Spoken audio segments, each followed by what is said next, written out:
Welcome in, Shield Brothers and Shield Maidens, to Shield's Rest. I'm Brown. And I'm True. In Cross Shields, we're converting content from tabletop role-playing games such as Dungeons & Dragons into usable material for the Daggerheart and DC20. We feel that you should have as much content as possible for the systems you love. If it's your first time watching, or you're a returning viewer and haven't made the commitment just yet, consider subscribing or show some support with a like or comment. Now unrest those shields and get ready to cross them.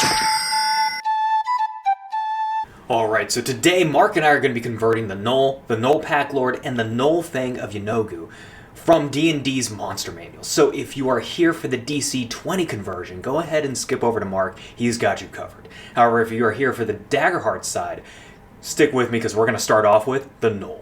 So starting off with the Gnoll is going to be your Tier 1 standard type adversary. He's going to have 11 difficulty, -1 for his attack modifier, and a spear very close range, 1d8 plus 1 physical damage. He also has Major 6 and Severe 11, along with 3 hit points and 1 stress. For his features, we're going to be bringing in the Violent Urge once per scene passive, as well as Pack Hunter as also a passive, where basically as long as he's near another ally within very close range of that individual, he can then basically take advantage on the next attack against one of the targets that he's next to, that he's within that very close or even melee range. Now looking at the Gnoll Pack Lord, this is going to be your Tier 1 leader type adversary. 14 difficulty, I know it's a little on the high side, but he is a leader, you know, gotta put it up there just a little bit. He's also coming to the table with a +4 for his attack modifier, and Claw's melee attack 2d4 plus 5 physical damage. He also has a Major 7 and Severe 12, so not too up there, it's just considered tough, nothing too crazy though, as well as 5 HP and 2 stress. Now getting into the Pack Lord's features, he does have the typical Violent Urge passive, except he can use this twice per scene instead of once per scene. He also has a Javelin Throw action as well, giving him a little bit of range and some good damage at that. He also has the Incite Violence action, which basically rouses everybody else up within close range, so that way they can then use their Violent Urge passive, except this doesn't count against their total. They can still use, assuming that they haven't already, still use their Violent Urge passive. Looking at the Gnoll Fang of Yeenoghu, though, this is going to be your Tier 1 Bruiser. Alright, he's going to have a 13 for his difficulty, a +2 for his attack modifier, as well as Claw's melee 2d4 plus 5 physical damage. He also has 8 major and 16 severe, along with 7 HP and 3 stress. Looking at his features, however, he does have the typical Violent Urge passive, just like the rest of them, except it is once per scene instead of like the Pack Lord's twice per scene. He does also have a Bone Whip action, so that way he can then restrain players, do a little bit of damage, just a little bit of damage, and then subsequently on the next action be able to pull that player in to melee range with him so he can start going in on him with his claws. Kind of nice right there. But that is going to wrap up our Gnoll conversions from D&D over into Daggerheart. We are going to still be continuing this Cross Shields series on into other types of adversaries coming from D&D and other game systems that we do want to bring into Daggerheart and DC20. And eventually, as we open this up a little bit more to other systems, we're going to then expand what all we're converting into. So stay tuned for all that. However, if you are interested in DC20, Mark does a great conversion, so keep watching for that. Or if you're more interested in the game and then the system itself, go ahead and check out the playlist linked above. This is basically Mark and Fry going through and giving you everything you need to be able to understand and play DC20. Welcome in, Shield Brothers and Shield Maidens, to our third video covering Gnolls in the Cross Shield series. In this video, we're going to be covering 1 mid-tier and 2 high-tier adversaries. One of those are going to bring out the real alpha portion of the high tier.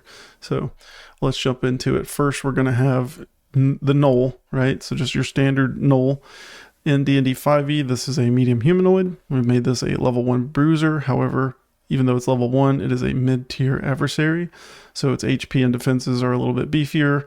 As we've gone over in some of our other videos, you can see here the might and agility are where they have their saves, and with that they are getting that combat mastery respectively, which is increasing those slightly. It has the Rampage feature, which increases the base damage by 1 each round. 4 attack actions, standard +4 attack, 14 DC, 5 speed.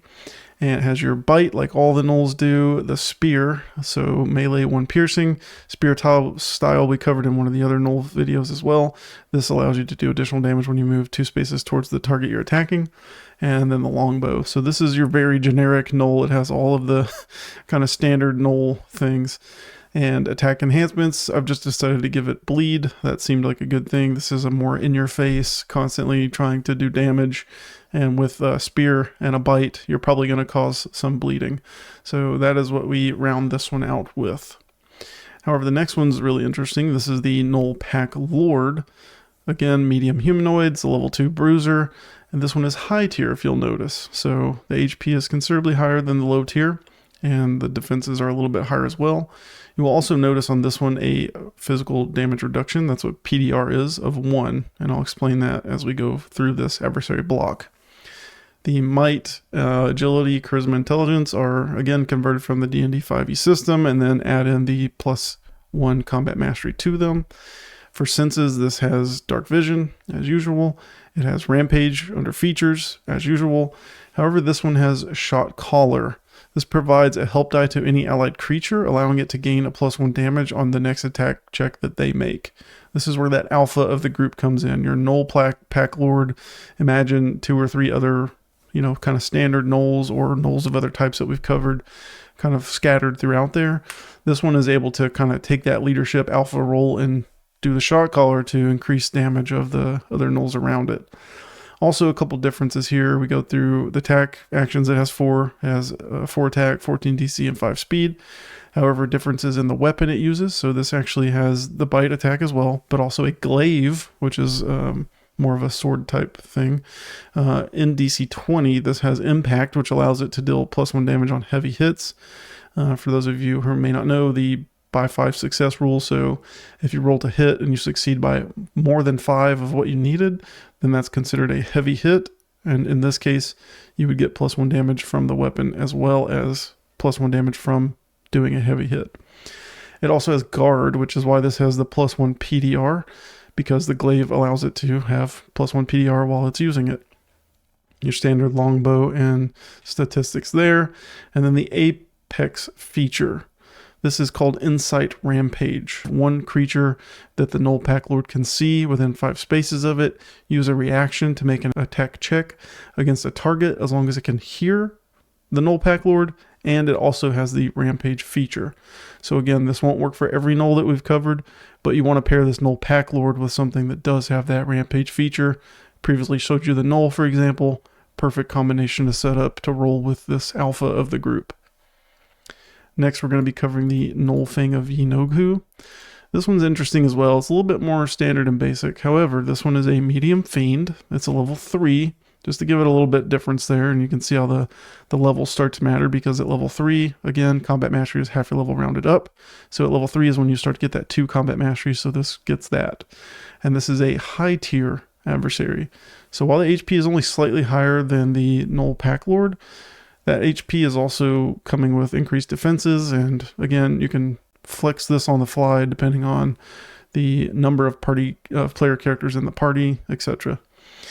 For this, the might is going to be pretty high because the strength and constitution together were 5, and then 2 from combat mastery. However, this one had 3 different categories of saves, so you see 3 here. Might, charisma, and intelligence all get the combat mastery. So that was one noticeable difference from the other Gnolls we've covered. It has dark vision, 12 spaces or 60 feet, and also speaks the language of Fiendish, which would be Abyssal in D&D 5e. It also has the feature of Rampage, so I'm not telling you what to do, but if you put a Gnoll Pack Lord and a Gnoll Fang of Yeenoghu and a couple Gnolls in the mix, they can be deadly even though they're only levels 1, 2s, and 3s, or mid-tier and high tier. So they can be very deadly. This Gnoll Fang of Yeenoghu also can stand on its own. As you see, it has 4 action points.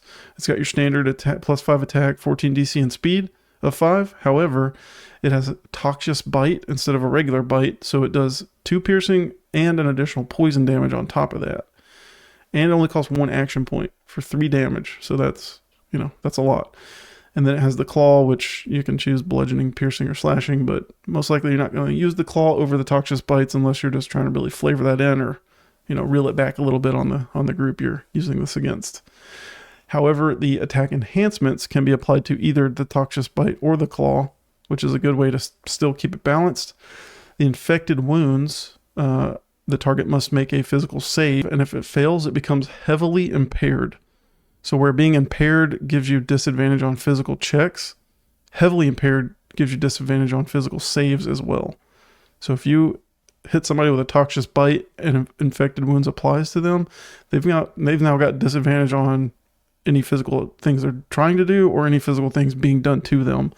So this is a very strong adversary that can easily add that little factor into the combat that could really change the whole way you're playing through that.